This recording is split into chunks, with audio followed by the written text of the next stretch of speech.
CEAP, Centro Espírita Altivo Panfiro. Uma casa de amor. Bom dia a todos. Bom dia aos companheiros que nos acompanham de casa. Vamos dar continuidade à nossa aula do Evangelho. Estamos estudando o capítulo 5, Bem-aventurados os aflitos. Na semana passada, nós iniciamos o item 19, o mal e o remédio. Mas como nós não fomos até o final, a gente vai hoje, então, começar pelo item 19. O mal e o remédio. Nós vamos ler para a página de abertura só o primeiro parágrafo do item 19. É uma mensagem de Santo Agostinho, que nós já estamos nas instruções dos espíritos desse capítulo. Capítulo 5, item 19. E nos diz assim Santo Agostinho: é a terra um lugar de alegrias, um paraíso de delícias? A voz do profeta não ressoa mais aos vossos ouvidos? Ele não proclamou que nela haveria prantos e ranger de dentes para aqueles que nascessem neste vale de dores? Vós que viestes viver na terra, esperai, pois, lágrimas dolorosas e sofrimentos amargos. E quanto mais agudas e profundas forem as vossas dores, olhai o céu e bendizei o Senhor por haver querido vos submeter à prova. Então vamos fazer a nossa prece para nós iniciarmos o nosso estudo. Quer fazer, Sandra? Pode ser. Vamos fechar os olhos, vamos pensar em Jesus, nosso irmão maior, nosso médico maior, aquele que nos trouxe esse legado todo que hoje estudaremos. Agradecer a Deus por mais um dia de vida, por mais um dia de oportunidade, que cada dia é uma oportunidade para todos. Vamos pedir seu altivo e a todos eles que nos protegem, que nos orientam, que nos acolheram nessa casa, permissão para começar mais um dia de estudo nessa manhã de domingo. Que assim seja, graças a Deus. Graças a Deus.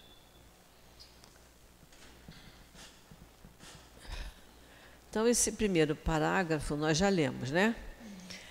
Santo Agostinho está questionando, ele está perguntando: a terra é um lugar de alegrias, é um paraíso de delícias? Não, a voz do profeta não ressoa mais aos vossos ouvidos? Porque já lá nas profecias era dito que a terra seria um lugar de prantos e ranger de dentes. Ele não proclamou que haveria pranto e ranger de dentes? Aí alguém diz: vós que vieste para a terra, esperai, pois lágrimas dolorosas, sofrimentos amargos, e quanto mais agudas e profundas forem as vossas dores, olhai o céu e bendizei o Senhor por haver querido vos submeter à prova. Aí ele diz assim: isso é difícil, é muito difícil. Mas nós somos como criança quando a gente ensina o nosso filhinho, o nosso neto a falar. A gente não tem que repetir várias vezes, né? Fala mamãe, mamãe, até que um dia sai mamãe. Muito mal feito, mas sai. Não é isso? Assim somos nós. Nós temos que ouvir isso, que passar pelos sofrimentos, pelas lágrimas, e bendizer o Senhor por haver querido nos submeter à prova. A gente tem que ouvir isso muitas vezes, até a gente se conscientizar de que é isso mesmo. Se nós estamos num planeta de provas e expiações, é porque nós temos que passar por provas e expiações. Porque se já fôssemos espíritos felizes, não estaríamos mais aqui. Então, é isso mesmo, é a gente se conscientizar que toda dor, todo sofrimento é uma parcela da dívida que nós estamos pagando. E fazermos um esforço para não fazermos mais dívidas. É isso que ele quer dizer, que a gente se conscientize disso. A dor, o sofrimento é uma parcela da dívida que eu estou pagando. Então, se eu estou pagando, se eu estou me quitando daquela dívida, eu estou me aliviando cada vez mais. Exatamente quando a gente compra um produto qualquer, uma televisão, uma geladeira. Conforme a gente vai pagando, a gente diz, opa, tá, não é? Quando vem o extrato do banco e diz assim, ainda faltam 5 prestações. Agora só faltam 3 prestações. E mês que vem eu acabo. Assim é a nossa vida também. Que a gente possa dizer, passei pela dor, pelo sofrimento, estou livre daquilo. Agora, vou ficar livre se eu passei com resignação, com entendimento, com muita fé em Deus, olhando para o céu e bendizendo o Senhor por haver me querido me submeter àquela prova. Então vamos lá. Ó homens, não reconhecereis o poder do vosso Senhor, senão quando houver curado as chagas de vosso corpo e coroado os vossos dias de beatitude e de alegria? Vós só reconhecereis o seu amor quando ele houver adornado o vosso corpo de todas as glórias e lhe restituído o seu brilho e sua brancura? Está questionando aqui, está nos perguntando se a gente só reconhece o poder do Senhor quando ele curou as chagas. Enquanto eu estiver com as chagas abertas, eu acho que o Senhor esqueceu de mim, Ele não está olhando para mim, Ele não gosta de mim, eu não sou filha dEle. Não é isso? E você só vai reconhecer o amor de Deus quando Ele tiver adornado o seu corpo de glórias e ter restituído o seu brilho e sua brancura, quer dizer, só nos momentos felizes. E muitas vezes nos momentos felizes é que a gente esquece de Deus, né? A gente, num momento muito feliz, até esquece de agradecer pelo momento feliz que acabou de passar. Não é isso? Mas, às vezes, no momento de dor, a gente lembra dele, mas cobrando. Senhor, o Senhor está vendo o que eu estou passando. Eu não estou aguentando mais. Cuida de mim, faz alguma coisa por mim. Né? Mas ele disse, ó, batei e a porta se abrirá. Eu tenho que bater, senão a porta não vai abrir sozinha. Buscai e acharei. O que é buscar? É procurar. É buscar, é lutar, é trabalhar. Né? E aí eu vou achar. Então, ele sempre diz que a gente tem que se mexer. Se mexer primeiro, porque aí ele vem e auxilia. Imitai aquele que vos foi dado como exemplo, chegado ao último grau da abjeção e da miséria. Estendido em uma estrumeira, disse a Deus, Senhor, conheci todas as alegrias da opulência, e vós me haveis reduzido à miséria mais profunda. Obrigado, obrigado, meu Deus, por haverdes querido experimentar vosso servidor. Até quando vossos olhares se deterão nos horizontes fixados pela morte?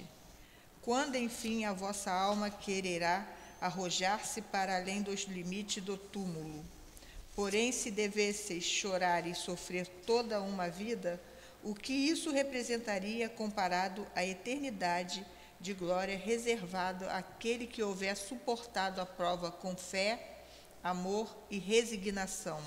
Quando a gente começa a ler esse parágrafo, a gente lembra primeiro de Jesus, né?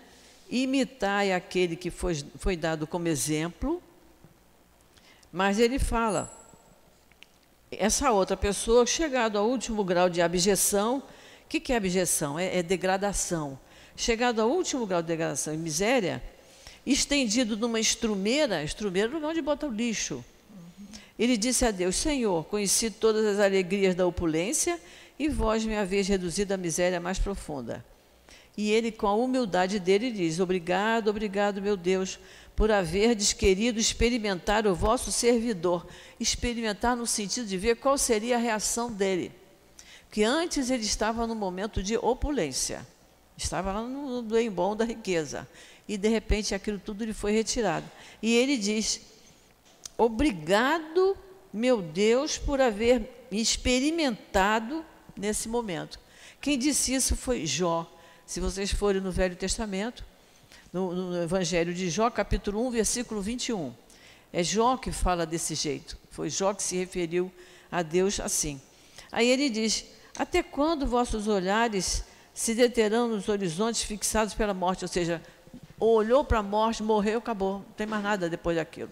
Até quando vamos pensar assim? Até quando vamos nos prender aos limites do túmulo? Aí ele diz, porém, se devesse chorar e sofrer toda uma vida, o que isso representaria comparado à eternidade de glórias que será reservado para aquele que suportará a prova com fé, amor e resignação. Novamente confirmando aquilo que nós falamos. Quando ele disse lá no início, olhai para o céu e bendizei ao Senhor. Passar pelo momento da tormenta com fé, amor e resignação. Fé em Deus, amor a Deus sobre todas as coisas, que é o mandamento maior, amar a Deus sobre todas as coisas, e com resignação, com compreensão. Estou quitando minhas dívidas. Se estou passando por isso, estou quitando minhas dívidas. Ninguém paga sem dever. A gente aqui também não paga a televisão que não comprou. Só se comprou e foi roubado no dia seguinte. Mas se não foi, né? Se você não foi na loja, na Casa Bahia, e não comprou a televisão, você não tem que pagar. Então, a gente vai pagar por aquilo que comprou. Na vida espiritual, a gente paga por aquilo que deve. A gente tem que ter consciência disso. Procurai, pois, as consolações para os vossos males no futuro que Deus vos prepara. E a causa desses males no vosso passado, e vós que mais sofreis, considerai-vos os bem-aventurados da terra. É o título do capítulo. Bem-aventurados os aflitos, porque verão a Deus. Então ele diz aqui, ó, e vós que mais sofreis, considerai-vos os bem-aventurados da terra. Porque quando eu estou sofrendo, eu estou quitando dívida. E nem sempre, quando eu estou rindo muito, eu estou quitando dívida.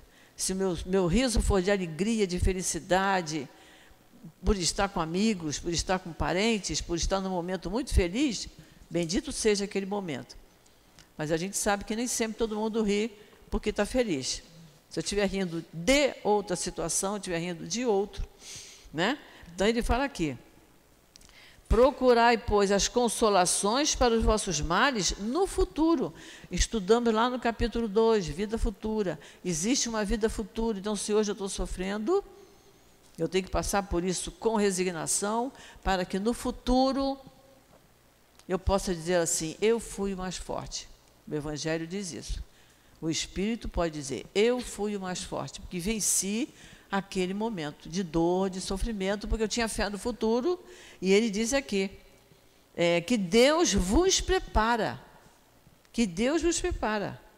e procurar a causa daquele mal. Eu não posso dizer, mas olha, eu sou uma pessoa tão boa, não faço mal a ninguém, não sei por que eu estou passando por isso. Ah, devia saber, porque se não foi nessa vida, foi em outra, não é isso que nós já estudamos aqui no capítulo 5? Se eu não cometi erros nessa encarnação, eu cometi em vidas passadas. E perante Deus, nada passa impune.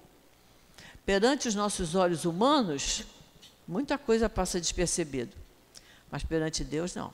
As mínimas faltas, nós teremos que reparar. No estado de desencarnados, quando estáveis no espaço, escolheste vossa prova, julgando-vos bastante forte para suportá-la. Por que lamentar agora? Vós que pediste a fortuna e a glória, era para sustentar a luta contra a tentação e vencê-la. Vós que pediste para lutar de corpo e alma contra o mal moral e físico, sabias que quanto mais difícil fosse a prova, mais gloriosa seria a vitória, e que, se saísse vencedor dessa prova, ainda que vosso corpo devesse ser lançado em uma estrumeira, ao morrer ele deixaria escapar uma alma resplandecente, de brancura e purificada pela expiação e pelo sofrimento. Então, o que ele diz aqui? No estado de desencarnado, quando estava no espaço, nós escolhemos nossas provas. Até nós falamos aqui outro dia, né? Quando a pessoa passa por uma situação difícil, aí um espírita diz assim, mas você escolheu essa prova. Mas eu só estava maluco nessa hora. Como é que eu vou escolher uma prova dessa? Mas quando você está desencarnado, o espírito tem outra visão. E ele vê o sofrimento que ele passou e que vai ter que passar, então ele pede uma prova mais difícil para que ele possa subir, para que ele possa progredir mais. Então ele diz aqui, escolheste vossa prova julgando bastante forte para suportá-las. Quando a gente está lá, às vezes acontece com a gente, né? Aí eu vou fazer isso porque eu dou conta. Tenho certeza que eu dou conta. E nem sempre a gente dá conta. Então, às vezes, o Espírito pede uma prova, chega aqui, ele fale. Aí ele diz, por que você se lamenta agora, se você passou pelo momento da escolha? Está lá no Livro dos Espíritos, o capítulo que fala da escolha das provas. É muito bom, quem ainda não leu, lê, porque vai entender melhor ainda o que nós estamos falando aqui. Aí ele diz, olha, vocês que pediram fortuna e glória, era para sustentar a luta contra a tentação, porque a fortuna é uma tentação, né? A pessoa ganha muito dinheiro, ela vai comprando, vai se enchendo de desnecessários, não é? E muitas vezes esquece daquele que não tem nem o necessário, né? E quem tem muita fortuna fica no ambiente de glória, né? A pessoa chega assim, sabe aquela pessoa ali, sabe quanto ele ganha por mês? Tanto, aí todo mundo enche os olhos. Então é uma glória para ele, né? Ele diz, vós que pediste a fortuna e a glória, era para sustentar a luta contra a tentação e vencê-la. Era para ele, mesmo tendo muito dinheiro, ele ter o necessário. É claro que o bem-estar é lícito. Está lá no Livro dos Espíritos. Se você consegue o bem-estar através do seu trabalho, não tem nada de errado. Muito melhor a gente estar aqui com ar-condicionado do que se a gente estivesse aqui todo mundo se abanando. Ia fazer um barulhão, a gente sente mais calor ainda, porque está fazendo exercício, né? Está gastando energia. Então, se a gente pode ter na casa da gente um ar-condicionado no quarto, eu vou dormir muito melhor do que se não tiver.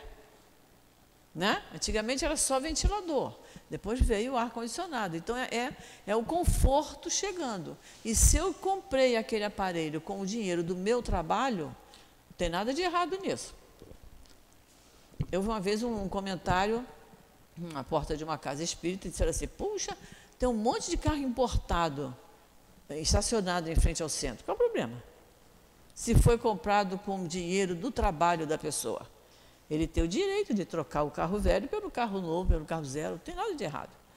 Né? Não foi roubado, não foi tirado de ninguém, ele não passou a perna em ninguém. Foi feito honestamente, então não tem nada de errado. Aí diz, vós que pediste para lutar, aí, ó, é outra pessoa na hora da escolha das provas. Vós que pediste para lutar de corpo e alma contra o mal moral e o mal físico.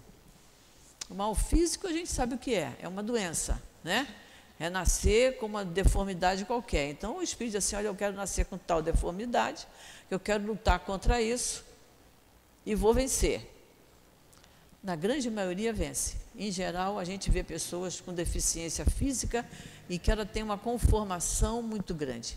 Porque Deus é bom, misericordioso, sempre coloca aquela criatura deficiente com uma mãe ou um pai amoroso, que cuida daquela pessoa, daquele espírito com muito carinho, né? E ele diz que pediu para lutar contra o mal moral. O que é o mal moral? São os vícios. Se ele, numa encarnação, ele tinha tendência a ser alcoólatra, ele pede para nascer no meio de pessoas alcoólatras para ele vencer aquilo. E a gente vê isso. Nós conhecemos uma família que o rapaz faleceu, desencarnou, a mãe com um filho de 6 anos, muito triste, achou que fumar era uma grande distração. O filho de 6 anos virou para ele e disse, eu não quero que você fume. Eu não gosto desse cheiro. A casa fica com cheiro ruim e você também. E ela se tocou e parou de fumar. Então, olha como esse espírito dessa criança já venceu isso aí. Não é? Eu não gosto desse cheiro, isso me incomoda. Então, eu não quero que você fume. E ela obedeceu. Ela sentiu que ele que estava com a razão e não ela, querendo matar a saudade do companheiro, acendeu o cigarro, que realmente não tem nada a ver, né? Não mata a saudade de ninguém. Aí ele diz que mais gloriosa seria a vitória, e se saísse vencedor dessa prova, ainda que vosso corpo devesse ser lançado em uma estrumeira, ao morrer, quer dizer, ele venceu a prova da fortuna, da glória, a prova moral, a prova física, ele venceu tudo.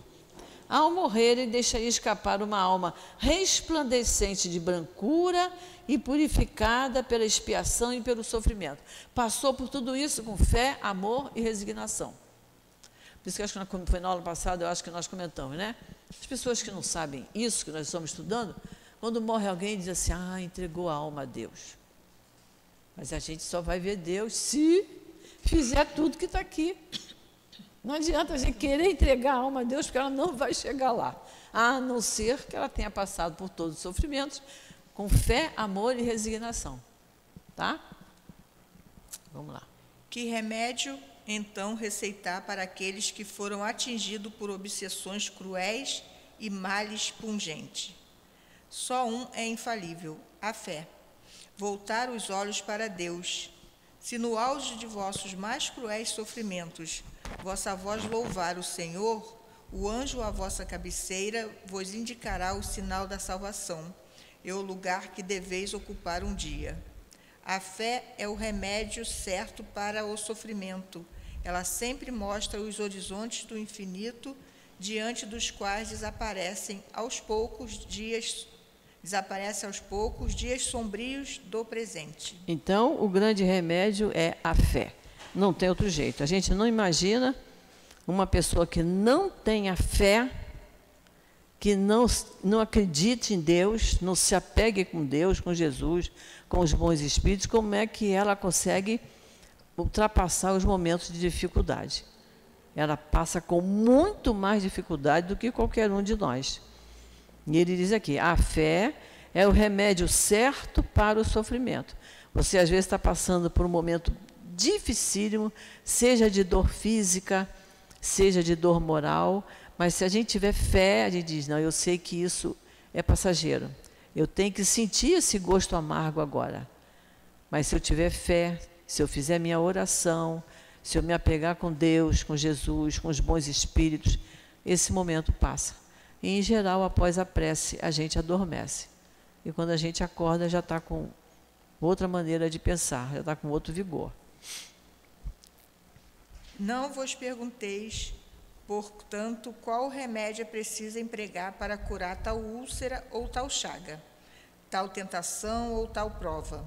Lembrai-vos de que aquele que crê se fortaleceu com o remédio da fé, e aquele que duvida 1 segundo da sua eficácia é punido na hora, porque se ressente, no mesmo instante, das dolorosas angústias da aflição. Porque ele não ameniza a aflição dele, né?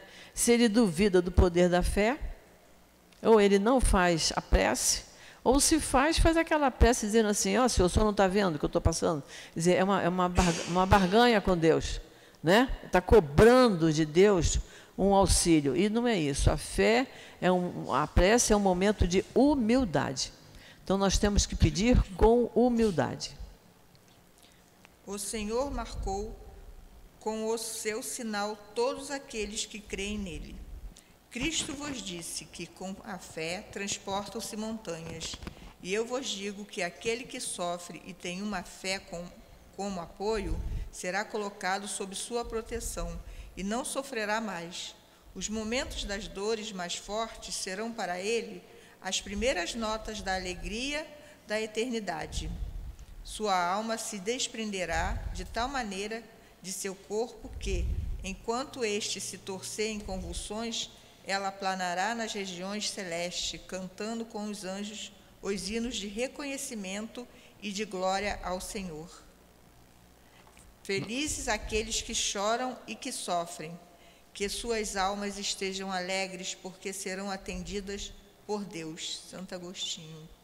Muito bonito. Mensagens de Santo Agostinho são excelentes, né? É. Ele fala aqui, o Senhor marcou com o seu sinal todos aqueles que creem nele. É uma coisa simbólica, né? É porque Deus percebe a sinceridade daquele que ora, daquele que clama por ele, né? O Cristo vos disse que com a fé se transporta montanhas. Nós vamos estudar esse capítulo da fé que transporta montanhas lá no capítulo 19. E aí nós vamos ver o que quer dizer essas montanhas. Não é exatamente chegar para aquela pedra lá dos fundos, sai daí e vai para lá. Não é isso. São as montanhas de dificuldade dentro de nós, que a gente tem muita dificuldade de transportá-las, ou seja, tirar de dentro de nós. É isso que nós vamos estudar no capítulo 19. Então, essa mensagem de Santo Agostinho é muito interessante, é muito boa, mostrando o mal e o remédio.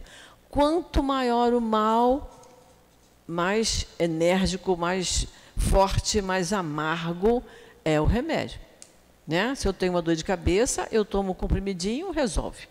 Mas se eu tenho um problema grande no osso, que eu tenha que fazer uma cirurgia, que eu tenha que tomar uma anestesia, que eu tenha que... Muitas vezes a gente tem, depois, situações difíceis ocasionadas por isso, o remédio teve que ser amargo, porque o mal era grande, o mal era muito grande. Então, e isso é o mal físico.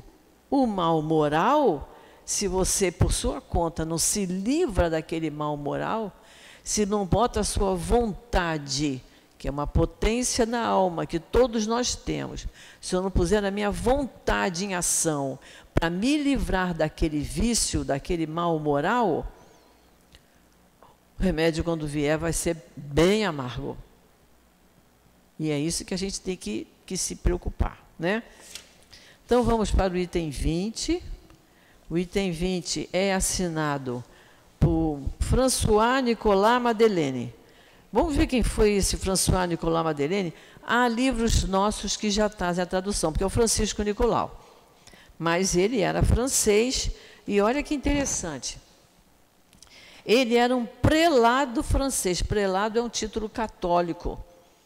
E ele foi arcebispo de Paris e cardeal. Ele não foi pouca coisa na Igreja Católica, não. Ele foi muita coisa. E vejam só, ele desencarnou em 1862. E ele deu essa mensagem em 1863.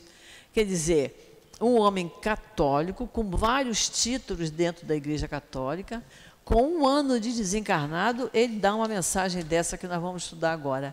Quer dizer, ele chegou lá e disse, a realidade aqui é outra. É diferente de tudo aquilo que eu achava que era lá na Terra. Vamos ver o que é que o Francisco Nicolau falou. A felicidade não é deste mundo. Eu não sou feliz. A felicidade não foi feita para mim. Lamenta-se geralmente o homem em todas as posições sociais. Isso prova, meus queridos filhos, melhor que todos os raciocínios possíveis, a verdade desta afirmativa do Eclesiastes. A felicidade não é deste mundo. Realmente, nem a fortuna, nem o poder, nem mesmo a juventude em flor são as condições essenciais da felicidade. E digo mais, nem mesmo a reunião dessas 3 condições tão desejadas, porquanto ouvimos frequentemente, no meio das classes mais privilegiadas, pessoas de todas as idades lamentarem amargamente a sua condição de vida. Olha que coisa interessante, né? E o Eclesiastes, você deve estar escrito no Evangelho de vocês aí no rodapé, é uma obra atribuída a Salomão. Salomão foi filho e sucessor de Davi, do rei Davi, né? E que faz parte do Antigo Testamento. O Eclesiastes faz parte do Antigo Testamento. Então, no Eclesiastes, já dizia que a felicidade não é deste mundo. E aí, essa expressão vem nos acompanhando até hoje. Então, ele diz, lamenta-se o homem em todas as posições sociais. Por quê? Ele diz, olha, nem a fortuna, nem o poder, nem a juventude são condições essenciais para essa felicidade. E nem todas essas condições juntas. Quer dizer, uma pessoa só que tenha muito dinheiro, que ela tenha um poder de mando, que ela seja jovem, que seja bonito, não quer dizer que ela seja feliz. Não quer dizer que seja feliz. Então, ele fala aqui, né? Ouvimos frequentemente no meio das classes mais privilegiadas, pessoas de todas as idades lamentarem amargamente a sua condição de vida. Primeiro que o Evangelho diz para a gente, aqui neste planeta não tem ninguém totalmente feliz. Agora, existem pessoas que veneram a infelicidade, né? Valorizam a dor, o sofrimento, então grita mais alto, chora mais alto que outros, né? Chora mais tempo que outros, para impressionar o outro, né? Sim.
E nem sempre no momento da dor a pessoa está humilde. Eu que fiquei no hospital há pouco tempo, pessoas em situação igual a minha, ou até em situação até um pouquinho menos dolorosa, falavam com os enfermeiros de uma maneira arrogante. Me traga, ponha meu lanche aqui. Não é por favor. Aí o enfermeiro vem, bota o lanche, a pessoa não diz obrigado. Aí a gente fica olhando assim, porque ela está doente, e o enfermeiro ganha para isso.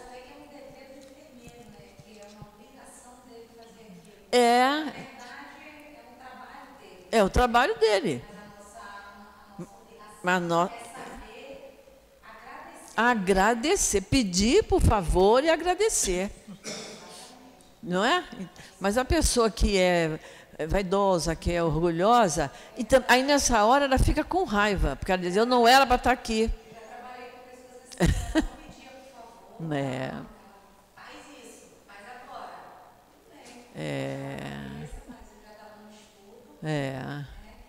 Que você compreendia que o erro era dela, não era seu.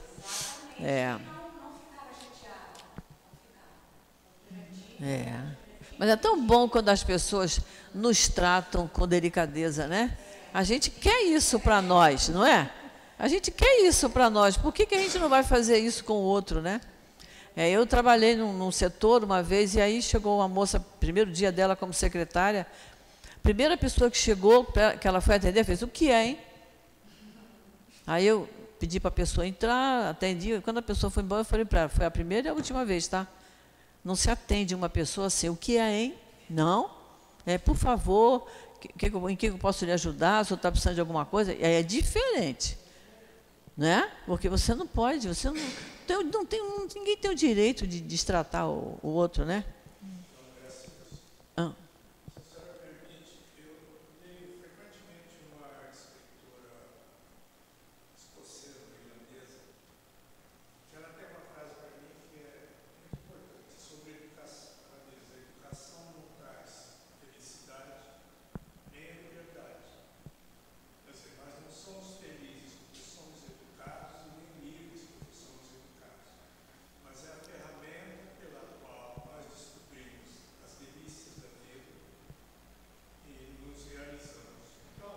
Perfeito. Da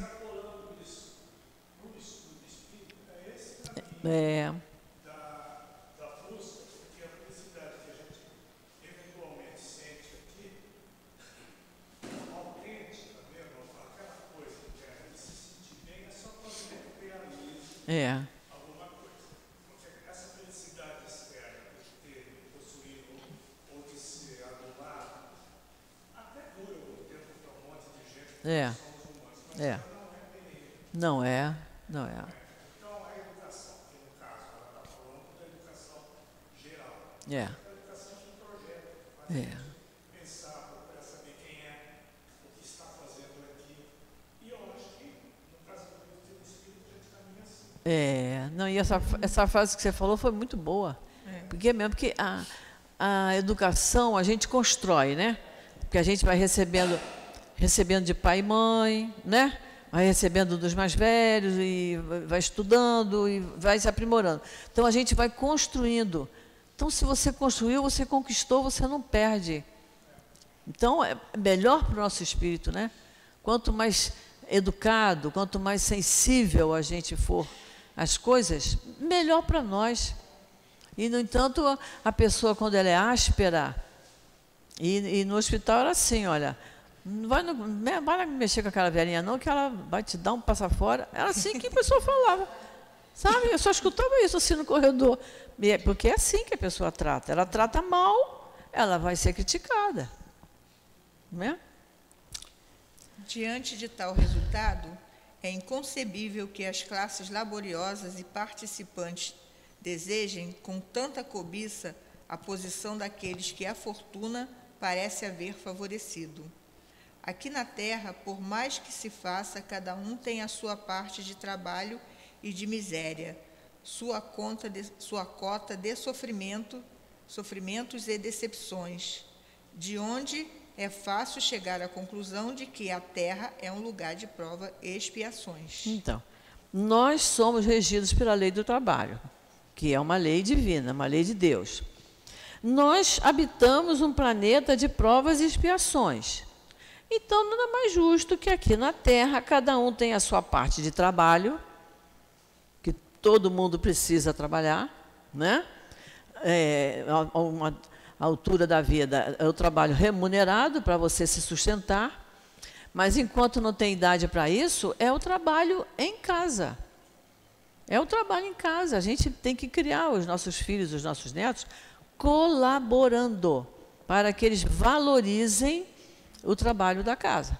Muita mãe, hoje está um pouquinho melhor isso, mas muita mãe não entende. Eu tenho uma irmã que dizia assim, eu vou lavar minha louça, eu vou passar minha roupa. Aí as filhas dela não faziam, eu dizia para ela, sabe por quê? A roupa é sua, a louça é sua, você que tem que lavar. Agora, se você disser assim, vamos todos lavar a louça é nossa, a roupa é nossa, a casa é nossa, a comida é nossa. Por que só uma pessoa tem que fazer e os outros em volta desfrutarem? Né? Isso é uma questão de educação e de preparação para a vida. Eu dizia isso para meus filhos, eu dizia assim, então, todo mundo colabora. Quando eu dizia para meus filhos assim, olha só, amanhã ou depois eu morro, aí que eles ficavam rindo, os três riam muito, mamãe, não faça isso, você não vai morrer. Depois eu morro, vocês vão se arrepender de não saber fazer. E sabem, e fazem tudo. Sempre fizeram, né? O meu marido está aqui, ele sabe pregar bainha, fazer bainha, pregar botão. Eu dizia assim, olha, o potinho de agulha e linha está lá, vai lá e prega. Às vezes ficava uma coisa meio esquisita, eu ia lá e dava uma revistada. Mas não era assim um trabalho para eu fazer. Você ensina. Eu aprendi, por que os filhos não podem aprender? Então, quando é um filho que não sabe fazer absolutamente nada, eu não gosto de fazer, a gente também não gosta. Tanta coisa que a gente faz que a gente não gosta, mas faz porque tem que fazer. Porque se eu não fizer, vai ficar por fazer. Então, a gente vai e faz. Então, a gente se acostuma com isso e todos têm que se acostumar com isso, né? E nós estamos nesse planeta, então aqui, cada um vai ter sua parte de trabalho e sua parte de miséria, no sentido aqui do sofrimento, da dor, da dificuldade, né? Sua cota de sofrimentos e decepções. A gente se decepciona, né? Se decepciona com uma pessoa que você achava que era amigo, não é, né? Se decepciona até dentro da casa religiosa, seja centro espírita, seja na igreja, seja onde for, porque nós somos humanos, somos espíritos imperfeitos. Então, às vezes, a gente diz uma coisa que não devia dizer e que o outro não precisava ouvir, e magoa. Então, são as decepções. Mas nós estamos nesse mundo, o Livro dos Espíritos diz, estamos expostos a essas circunstâncias devido à qualidade do mundo que a gente habita. Vamos fazer tudo para este mundo não voltar. Depende de nós. Assim, pois, aqueles que pregam que a terra é a única morada do homem e que somente nela e em apenas uma existência lhe é permitido atingir o mais alto grau de felicidade que a natureza comporta, ilude-se e enganam os que os escutam, visto que está demonstrado por uma experiência arquissecular que a Terra só excepcionalmente contém as condições necessárias à felicidade completa do indivíduo. Falamos disso na aula passada, né? Daqueles que têm o poder da fala, né? Dos professores, principalmente de ensino superior, dos filósofos que falam e que pregam isso, que se é que existe alguém lá em cima, eu não acredito que tenha nenhuma força superior, e o jovem está ouvindo e muitas vezes se ilude porque confia naquele que está falando. E aí ele diz, aqueles que pregam que a terra é a única morada do homem e que somente nela vive-se apenas uma existência, lhe é permitido atingir o mais alto grau de felicidade que a sua natureza comporta, iludem-se. Porque tem gente que abandona até a família por trabalho, trabalha para ter dinheiro. Não sabe que horas que vai morrer, né? De repente vai embora, fica tudo aí. Não acompanhou o crescimento dos filhos, não tornou a esposa feliz. Aquela mulher também que trabalha o tempo todo, que se dedica, não cumpriu com os deveres dela para com a família, não tornou o marido dela feliz pela ambição, pelo dinheiro, porque achava que tinha que ter tudo nessa vida presente, porque morreu e acabou. Então eu tenho que aproveitar muito. A gente vê muito isso, né? Se você assiste programa de entrevista na televisão, é muito comum dizer, você tem que viver o dia de hoje, tem que viver intensamente o dia de hoje. Vamos viver bem o dia de hoje, mas sabendo que depois teremos outros e outros dias e a vida futura, né? Eles se iludem e eles enganam os que os escutam, visto que está demonstrado por uma experiência arquissecular, quer dizer, uma experiência remota, antiga, passada, que a Terra só excepcionalmente contém as condições necessárias à felicidade completa do indivíduo. Só excepcionalmente a Terra contém condições necessárias, porque também depende do indivíduo.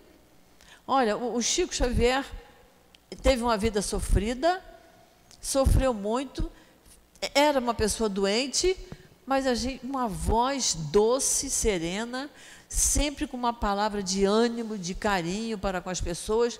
O Chico Xavier se sentia infeliz? Não, não se sentia infeliz. E às vezes uma pessoa cercada de tudo que ela gosta, você perguntou se é feliz? Ela, às vezes, ela não sabe nem o que ela vai responder, porque ela não tem coragem de dizer que ela é infeliz, para não dar o braço a torcer. Mas ela não está feliz, porque se ela tivesse, ela declararia. Não é? Hein? É orgulho, claro. Ela não confessa pelo orgulho. Vamos lá. Em tese geral, pode-se afirmar que a felicidade é uma utopia, em busca da qual as gerações se lançam sucessivamente sem poderem jamais alcançá-la.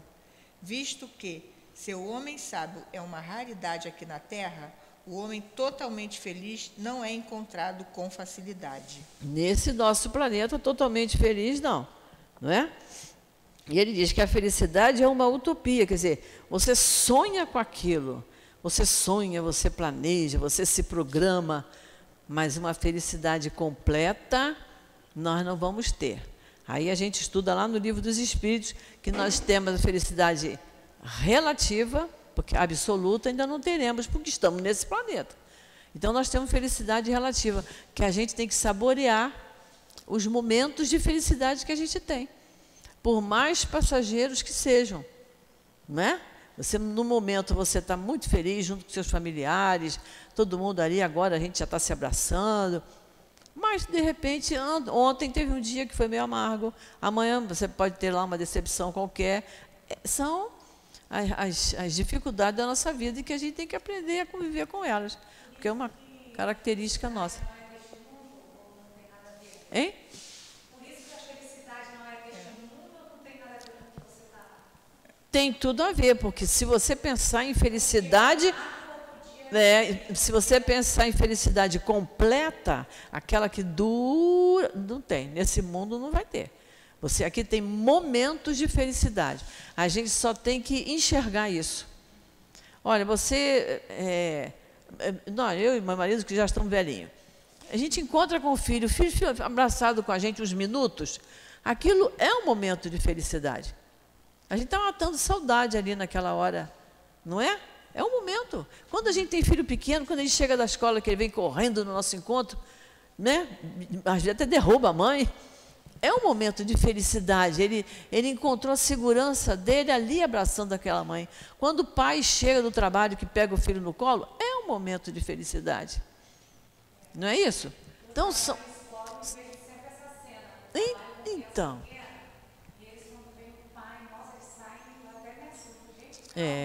O pai tem que saborear esse momento. Tem que É um momento de felicidade. Então, nós temos momentos de felicidade. E temos momentos em que a gente tem vontade de chorar.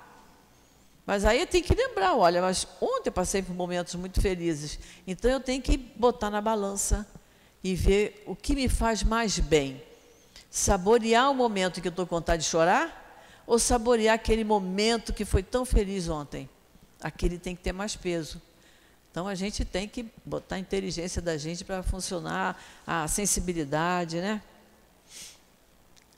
A felicidade na terra consiste em algo tão efêmero para aquele que não é guiado pela sabedoria que, por um ano, um mês, uma semana de completa satisfação, todo o resto da existência se passa numa série de amarguras e decepções. E notai, meus queridos filhos, que falo aqui dos felizes da terra, aqueles que são invejados pelas multidões. Ele está falando dos momentos passageiros, né? E para aquele que não é guiado pela sabedoria, é uma sabedoria a gente saber viver, a gente encarar as nossas dificuldades sem atormentar o outro, né? Porque tem gente que adora isso, está passando por um problema, eu vou ligar para você, estou ligando para você porque eu preciso me desabafar. Vem. Aí vem uma enxurrada de coisa triste, né? Então, a pessoa não está sabendo enfrentar a dificuldade dela com sabedoria. Aí ele diz, para aquele que não é ligado pela sabedoria, que ele não percebe que aquele sofrimento pode durar um ano, um mês, uma semana, ou que aquele momento de felicidade também pode durar um dia, uma semana. A nossa vida aqui é toda cheia de intempéries, né? E aí ele só sabe, ele reclama o tempo todo, né? Aí, muito bem, vamos continuar. Consequentemente, se a morada terrestre está sujeita às provas e às expiações, forçoso admitir que existem em outra parte moradas mais favorecidas, onde o espírito do homem, ainda aprisionado em um corpo material, possui em sua plenitude as alegrias ligadas à vida humana.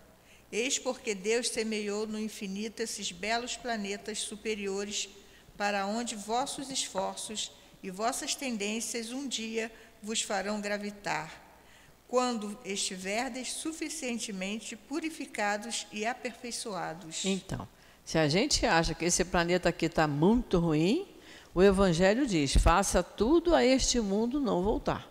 Então, é o que ele está dizendo aqui, olha. Planetas superiores, para onde vossos esforços...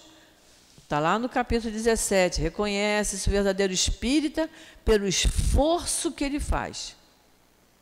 É o esforço que ele faz, ninguém muda de uma hora para outra. A gente se esforça pelo esforço que ele faz. Ele diz aqui, ó, para onde vossos esforços e vossas tendências, as tendências boas, um dia vos farão gravitar, quando estiverem suficientemente purificados e aperfeiçoados. A gente vai estudar lá no capítulo 8, bem-aventurados os que têm puro coração. É mais uma bem-aventurança de Jesus, que a gente vai purificando o nosso coração para a gente conseguir. Contudo, não se deduza das minhas palavras que a terra esteja destinada a servir para sempre de penitenciária. Certamente que não. Dos progressos adquiridos, podeis facilmente imaginar os progressos futuros e das melhorias sociais conquistadas, novas e mais fecundas melhorias. Essa é a tarefa imensa que se deve ser realizada pela nova doutrina que os Espíritos revelaram. Olha só, pela nova doutrina, a nossa doutrina espírita, que os Espíritos nos revelam. Nós temos, isso não é privilégio, isso é uma felicidade, essa oportunidade que nós temos de estudar a doutrina espírita, porque abre os nossos olhos, fala aos nossos ouvidos, não é? Ele está dizendo aqui, dos progressos adquiridos, podeis facilmente imaginar os progressos futuros e das melhorias sociais conquistadas. Nós vamos conseguir, nós não vamos ficar o tempo todo nesse marasmo em que a gente se encontra, porque nós somos guiados pela lei do progresso.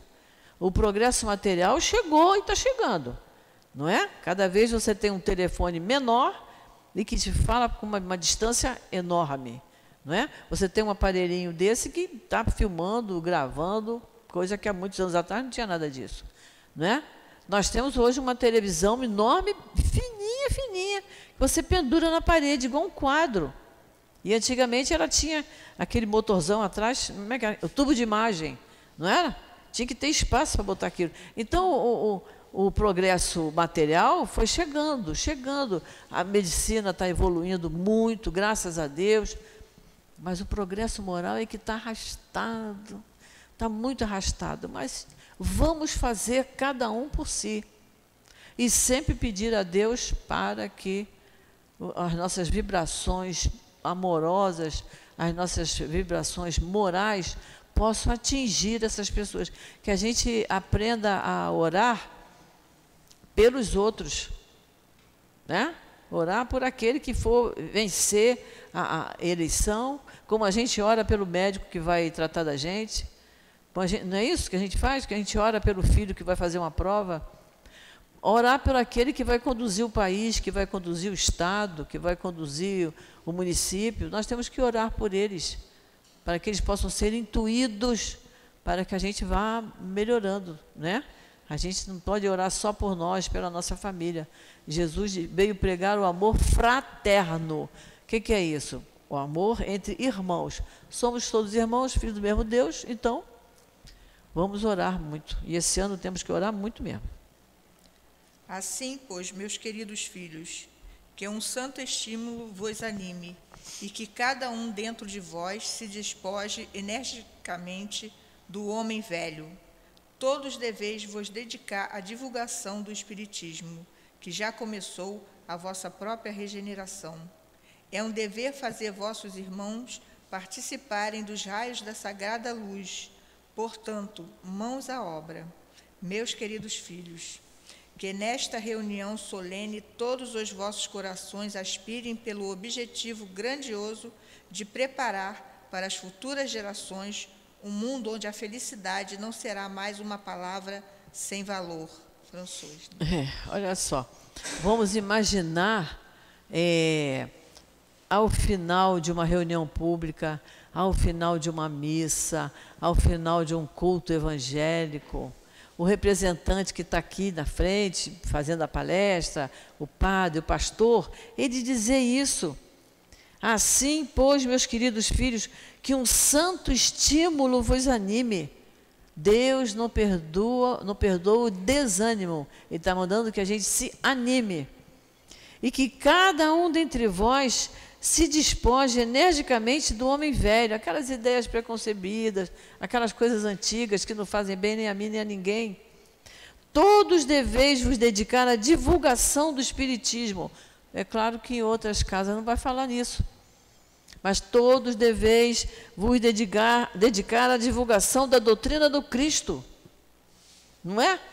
Todos que somos cristãos temos que conhecer a doutrina do Cristo, que já começou nossa própria regeneração. A gente está se melhorando, todos nós aqui sentimos isso. Como a gente era há 20, 30 anos atrás e como eu estou hoje. A gente vai melhorando, a gente percebe isso.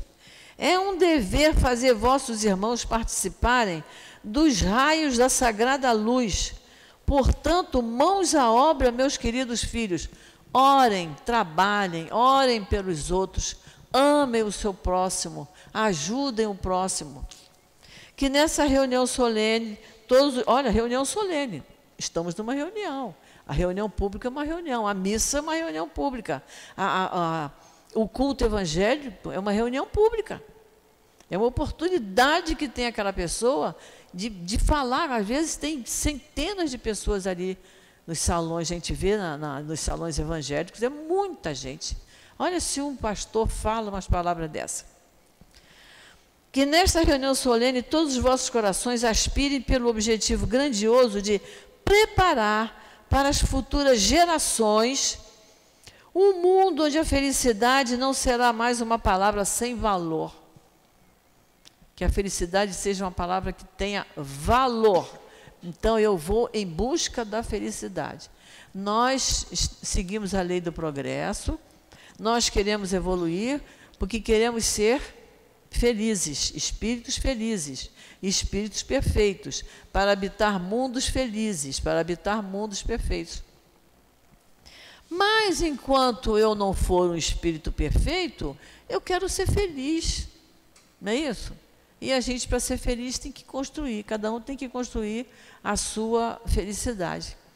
Então, esse finalzinho aqui do Francisco Nicolau, é muito bonito isso. Vocês puderem ler novamente em casa isso aqui e imaginar isso numa reunião, porque ele fala aqui, que nesta reunião solene, ele certamente deu essa mensagem num ambiente com muita gente, e ele então usou esse vocabulário.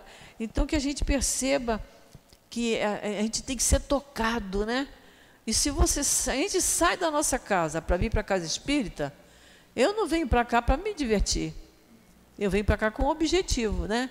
Eu vim aqui para estudar o Evangelho.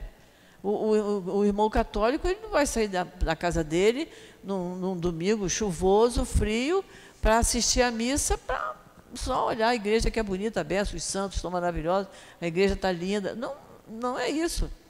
Nem tampouco fica vendo lá o ritual que o padre está fazendo. Ele tem que tirar alguma coisa daquilo ali. Então, se o padre lesse esse finalzinho aqui, só substituindo a divulgação do Espiritismo, que ele não vai falar, mas a divulgação dos ensinamentos do Cristo. Já estava de bom tamanho, servia para qualquer um, não servia? Nós levamos outro dia uma pessoa até a porta de uma igreja evangélica, que ela estava sem carro, nós levamos. Tinha gente, não era, Jorge? Era gente demais, salão cheio, e se a gente quisesse estacionar, não ia poder, porque não tinha lugar para estacionar. E um terreno amplo, uma coisa enorme aqui no Recreio dos Bandeirantes. Então, se aproveitar aquela monte de gente, disser uma coisa boa dessa, pelo menos alguém fixa, né? Pelo menos alguém fixa. Olha, nós já estamos em cima da hora, pelo meu relógio falta um minutinho, não vai dar tempo, porque esse item agora é muito importante para nós. Perda de pessoas amadas e mortes prematuras. Esse capítulo, para quem teve um ente querido que partiu, principalmente se foi muito jovem, muito cedo, é muito consolador. Então, vocês devem ler em casa. E aí vocês podem anotar esse título, Perda de Pessoas Amadas e Mortes Prematuras. Vocês podem achar isso na Gênese, quem tiver o livro de Kardec, a Gênese, capítulo 1, item 42. É muito bom, e ele tem uma observação de rodapé no livro, que é importantíssimo. Por isso eu digo, gente, venham para a aula do Evangelho, tragam o Evangelho para acompanhar a leitura, para anotar essas coisas. O meu livro é todo rabiscadinho. Quando alguém me pede emprestado, eu digo tranquilamente, e de volta, tá? Porque eu preciso muito dele, porque ele está cheio de dicas aqui. Eu não posso perder esse livro.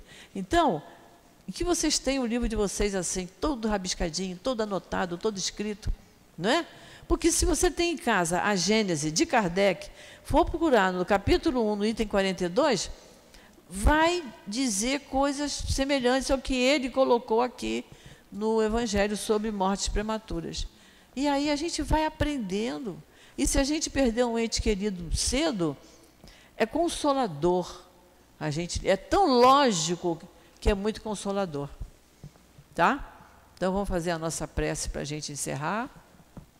Então, para domingo que vem, vai ficar do item 21 em diante.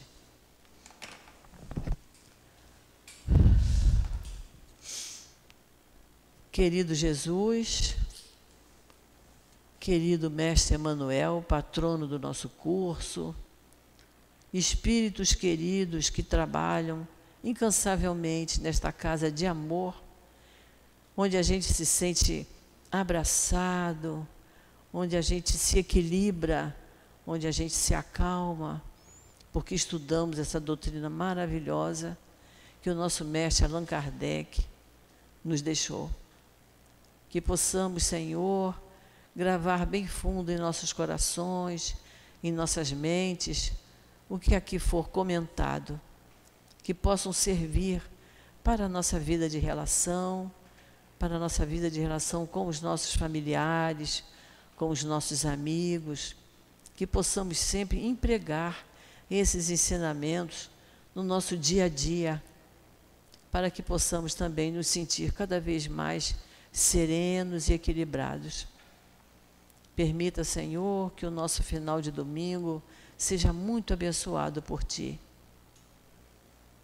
Permita, Senhor, que as pessoas que estão em sofrimento por causa das chuvas fortes que caíram, que elas possam estar sendo ajudadas, que elas possam estar sendo consoladas, que elas encontrem abrigo, principalmente para as crianças, para os velhos.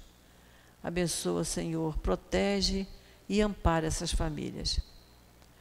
E assim, Senhor, confiantes sempre no Teu amor, na Tua misericórdia para com cada um de nós, nós Te pedimos a Tua permissão, a permissão dos amigos espirituais que estão sempre junto de nós, nos fortalecendo, nos amparando, nos intuindo, e a permissão de Deus, nosso Pai, para encerrarmos esse momento de estudos em torno do Teu Evangelho. Que assim seja, meu Deus. Graças a Deus.